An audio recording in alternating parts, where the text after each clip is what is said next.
Hi friends, ಅಸ್ಸಲಾಮು ಅಲೈಕುಮ್, ನಮಸ್ತೆ. ಹೇಗಿದ್ದೀರಿ? ಎಲ್ಲರೂ ಚೆನ್ನಾಗಿದ್ದೀರಿ ಅಂತ ಅಂದ್ಕೊಂಡಿದ್ದೇನೆ. ಬನ್ನಿ, ಇವತ್ತು ಕೇರಳ ಸ್ಟೈಲ್ ಬೀಟ್ರೂಟ್ ಪಚ್ಚಡಿ ಮಾಡೋದು ಹೇಗೆ ಅಂತ ನೋಡೋಣ. ಇಲ್ಲಿ ನಾನು 3 ಬೀಟ್ರೂಟ್ ತಗೊಂಡಿದ್ದೇನೆ, ಮೀಡಿಯಮ್ ಸೈಜಿದ್ದು. ಇದು ತುರಿದು ತಗೊಂಡಿದ್ದೇನೆ. ಇದನ್ನೊಂದು ಪಾತ್ರೆಗೆ ಹಾಕ್ತಾ ಇದ್ದೇನೆ. ಇನ್ನು ಇದಕ್ಕೆ ಒಂದು ಅರ್ಧ ಗ್ಲಾಸ್ ನೀರು ಸೇರಿಸಬೇಕು. ಇದರಲ್ಲಿ ಅರ್ಧ ಗ್ಲಾಸ್ ನೀರಿದೆ. ಇದನ್ನು ಗ್ಯಾಸ್ ಮೇಲೆ ಇಟ್ಟು ಬೇಯಿಸ್ಕೋಬೇಕು, ಚೆನ್ನಾಗಿ ಬೇಯಿಸ್ಕೋಬೇಕು. ಈ ಥರ ಕೈಯಾಡಿಸ್ತಾ ಇರಬೇಕು, ಎಲ್ಲಾದರೆ ಸೀದು ಹೋಗ್ತದೆ.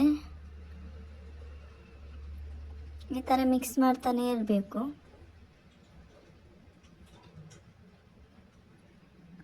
ಇನ್ನು ಇದಕ್ಕೆ ರುಚಿಗೆ ತಕ್ಕಷ್ಟು ಉಪ್ಪು ಕೂಡ ಹಾಕ್ತಾ ಇದ್ದೇನೆ.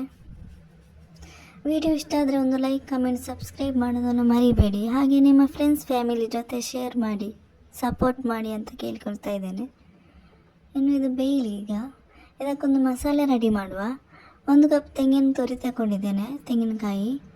ಇದಕ್ಕೆ 6 ಮೆಣಸಿನಕಾಯಿ, 1 ಚಿಕ್ಕ ತುಂಡು ಶುಂಠಿ, ಒಂದು 10ರಿಂದ 15 ಕರಿ ಲೀಫ್ ತಗೊಂಡಿದ್ದೇನೆ. ಇದನ್ನು ಮಿಕ್ಸ್ ಮಾಡಿ ಮಿಕ್ಸಿ ಜಾರಿಗೆ ಹಾಕಿ ಗ್ರೈಂಡ್ ಮಾಡಿ ತರ್ತೇನೆ. ಒಂದು ಅರ್ಧ ಗ್ಲಾಸ್ ನೀರು ಕೂಡ ಹಾಕಬೇಕು. ನೋಡಿ, ಇದು ನೋಡಿ ಬೆಂದಿದೆ, ಚೆನ್ನಾಗಿ ಬೆಂದಿದೆ. ಇದು ನೀರೆಲ್ಲ ಆವಿಯಾಗಿ ಹೋಗಿದೆ. ನೋಡಿ, ನೀರೆಲ್ಲ ಆವಿಯಾಗಿದೆ. ಇನ್ನು ಇದಕ್ಕೆ ನಾವು ರುಬ್ಬಿಕೊಂಡಿರೋ ಮಸಾಲೆ ಹಾಕೋಣ.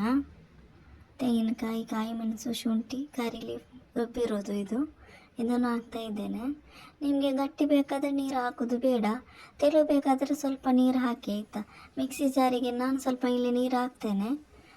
ಸ್ವಲ್ಪ ತೆಳು ಮಾಡ್ತಾ ಇದ್ದೇನೆ ನಾನು. ಮಿಕ್ಸಿ ಜಾರಿಗೆ ಒಂದು ಅರ್ಧ ಗ್ಲಾಸ್ ನೀರು ಹಾಕಿ ತೊಳೆದು ಹಾಕ್ತಾ ಇದ್ದೇನೆ.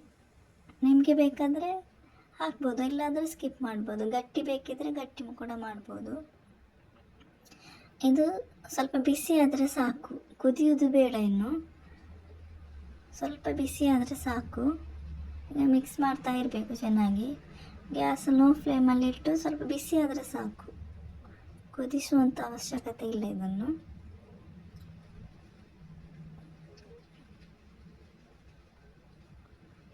ನೋಡಿ, ಚೆನ್ನಾಗಿ ಬಂದಿದೆ. ಇದು ಈ ಥರ ಮಿಕ್ಸ್ ಮಾಡಬೇಕು.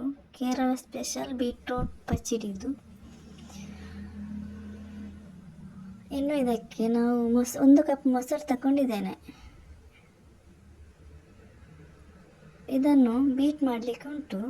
ಇದನ್ನು ಚೆನ್ನಾಗಿ ನಾನು ಬೀಟ್ ಮಾಡ್ತಾ ಇದ್ದೇನೆ. ನೀವು ಬೇಕಾದರೆ ಮಿಕ್ಸಿ ಜಾರಿಗೆ ಹಾಕಿ ಕೂಡ ತಿರುಗಿಸ್ಬೋದು.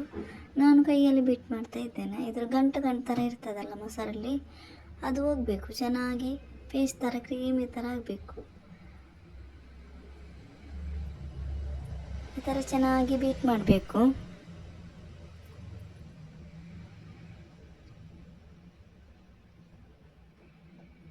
ಸಾಕು ಬೀಟ್ ಮಾಡಿದ್ದು. ನೋಡಿ, ಇನ್ನು ಇದಕ್ಕೆ ಗ್ಯಾಸ್ ಆಫ್ ಮಾಡಿದ್ದೇನೆ. ಆಫ್ ಮಾಡಿದ ಮೇಲೆ ಇದಕ್ಕೆ ನಾವು ಬೀಟ್ ಮಾಡಿರುವಂಥ ಮೊಸರನ್ನು ಹಾಕಲಿಕ್ಕೆ ಉಂಟು.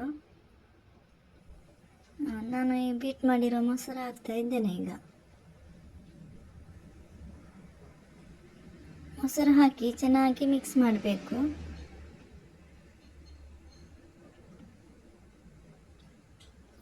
ಈ ಥರ ಚೆನ್ನಾಗಿ ಮಿಕ್ಸ್ ಮಾಡಬೇಕು. ಉಪ್ಪು ಬೇಕಾದರೆ ನೀವು ನೋಡ್ಕೊಂಡು ಹಾಕ್ಬೋದು, ಕಡಿಮೆ ಇದ್ದರೆ ಹಾಕ್ಬೋದು. ನಾನು ಸ್ವಲ್ಪ ಕಡಿಮೆ ಇತ್ತು, ನಾನು ಹಾಕಿದ್ದೇನೆ.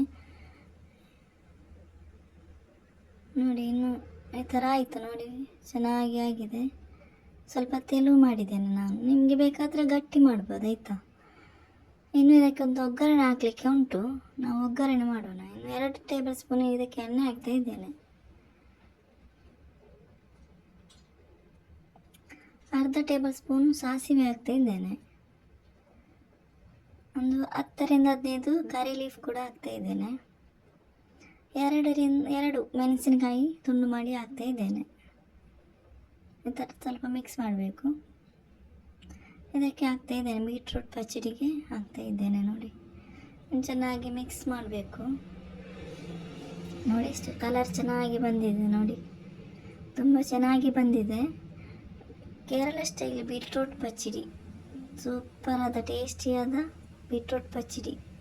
ವಿಡಿಯೋ ಇಷ್ಟ ಆದರೆ ಒಂದು ಲೈಕ್, ಕಮೆಂಟ್, ಸಬ್ಸ್ಕ್ರೈಬ್ ಮಾಡಿ. ಈಗ ಬೀಟ್ರೂಟ್ ಪಚ್ಚಡಿ ರೆಡಿ ಆಯಿತು. ನೋಡಿ, ಎಷ್ಟು ಚೆನ್ನಾಗಿ ಬಂದಿದೆ. ಸೂಪರಾದ ಬೀಟ್ರೂಟ್ ಪಚ್ಚಡಿ ರೆಡಿಯಾಗಿದೆ. ಈಗ ಸರ್ವ್ ಮಾಡಿ ತಿಂತಾ ಇರೋದೆ. Thank you for watching. ಇನ್ನೊಂದು ವೀಡಿಯೋದೊಂದಿಗೆ ಮತ್ತೆ ಬರ್ತೀನಿ.